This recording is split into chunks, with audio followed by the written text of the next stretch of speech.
Fakta penting di balik KTT ASEAN di Labuan Bajo, Indonesia.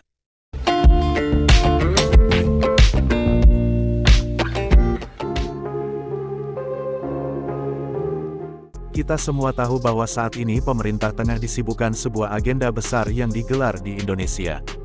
Dan Presiden Jokowi memilih Labuan Bajo, Flores, Nusa Tenggara Timur sebagai lokasi penyelenggaraan agenda besar itu, yakni Konferensi Tingkat Tinggi atau KTT ASEAN yang ke-42 tahun 2023. Sebagai warga NTT tentu sangat bangga, namun lebih terhormatnya ketika kita tidak ikut ramai saja.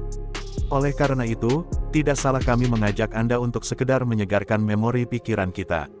Maksudnya agar kita tidak lupa pada sejarah, dan untuk generasi penerus mengetahui tentang KTT ASEAN, sejarah, keikutsertaan dan tujuan besarnya.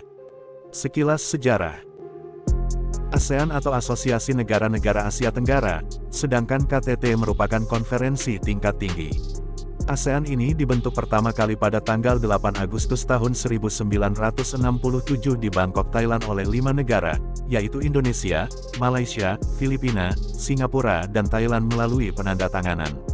Sejak dibentuknya ASEAN, telah berlangsung 41 kali KTT resmi, 4 kali KTT tidak resmi dan 1 kali KTT luar biasa. Tujuan dibentuk negara ASEAN. ASEAN didirikan untuk meningkatkan pertumbuhan ekonomi, sosial, dan budaya dari negara-negara anggota. Tujuan ini direalisasikan lewat semangat dan upaya kebersamaan, guna memperkokoh landasan masyarakat dan bangsa. Jadi KTT ASEAN merupakan lembaga pembuatan kebijakan tertinggi dalam ASEAN, yang mencakup kepala-kepala negara atau pemerintah dari negara-negara anggota ASEAN. Pengalaman pertama Indonesia menyelenggarakan KTT ASEAN bertepatan dengan pertemuan yang pertama di Bali pada 23 sampai tanggal 24 Februari tahun 1976. KTT pertama itu bermuara ke penandatanganan Deklarasi Kerukunan ASEAN dan Perjanjian Persahabatan dan Kerjasama di Asia Tenggara. Para pemimpin juga menyepakati pembentukan Sekretariat ASEAN. Labuan Bajo dan Indonesia tuan rumah yang keempat kalinya. Sejarah KTT ASEAN ke-42 akan menandai keempat kalinya Indonesia menjadi penyelenggara. Tuan rumah forum yang diadakan 2 kali dalam setahun ini adalah negara anggota yang sedang memegang tongkat estafet kepemimpinan organisasi itu. 9 negara anggota ASEAN hadir di Labuan Bajo, NTT. Bahwa selain Indonesia sebagai tuan rumah dari KTT ASEAN 2023, ada 9 negara anggota ASEAN lainnya akan turut hadir dan berkontribusi dalam diskusi. Ke-9 negara anggota juga bergiliran menjadi tuan rumah KTT ASEAN selama bertahun-tahun. Pertama, Malaysia. Malaysia adalah salah satu dari 5 negara yang mendirikan ASEAN bersama Indonesia, Singapura, Filipina, dan Thailand.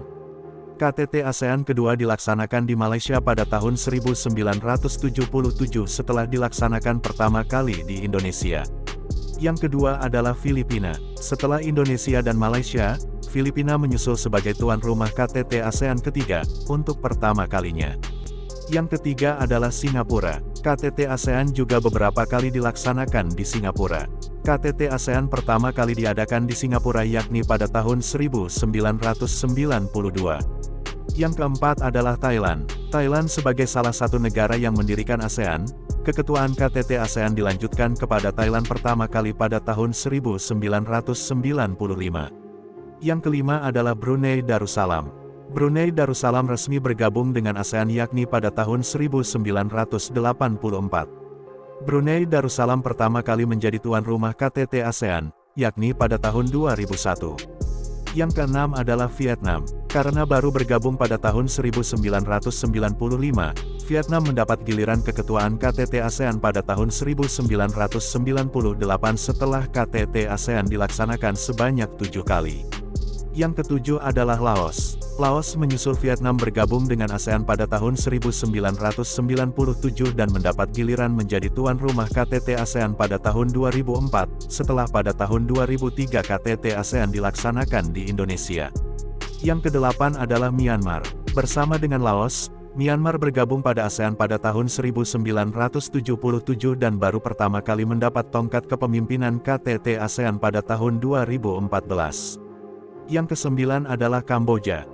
Kamboja adalah negara terakhir yang bergabung pada ASEAN yakni pada tahun 1999, dan pada tahun lalu, baru menjadi tuan rumah KTT ASEAN yang ke-32. Sahabat, itulah sekilas informasi yang kami bagikan untuk Anda. Semoga pelaksanaan KTT ASEAN di Labuan Bajo dapat berdampak pada pembangunan manusia dan ekonomi bagi Indonesia, khususnya masyarakat Nusa Tenggara Timur. Demikian sahabat kami kabarkan untuk Anda. Salam hormat dan sampai jumpa.